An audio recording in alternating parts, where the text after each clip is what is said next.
ពុកម៉ែបងប្អូនខ្មែរយើងទាំងអស់គ្នាប្រទេសកម្ពុជាយើងមានសុខសន្តិភាពត្រឡប់មក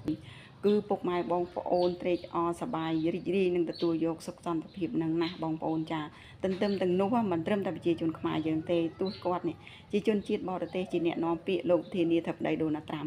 ក៏គាត់ឡាយសប្បាយអររីករាយនឹងទទួលយកសុខសន្តិភាពរបស់ប្រជាជនខ្មែរបងប្អូនចាព្រោះគាត់ស្រឡាញ់ប្រជាជនខ្មែរមើលឃើញពីការទុកលំបាករបស់ប្រជាជនខ្មែរយើងណាស់បងប្អូនចាគាត់ខំខ្នះខ្នែងណាស់បងប្អូនចាដើម្បីប្រជាជនខ្មែរយើងហើយក៏ជួយត្រេកអរសប្បាយចិត្តជំនួសបងប្អូនកងទ័ពកម្ពុជាយើងចា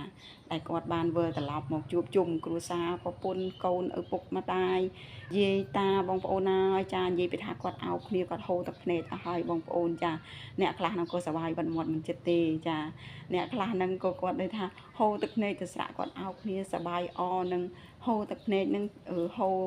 ទទួលយកសុខសន្តិភាពទទួលយកការជួបជុំព្រោះគាត់បែកពីគ្រួសាររយៈពេល3ខែទៅស្រុកយើងមានសង្គ្រាមអញ្ចឹងណាបងប្អូនចាឥឡូវយើងបានសន្តិភាពមកវិញមានណាបងប្អូនក្រុមគ្រួសារកងទ័ព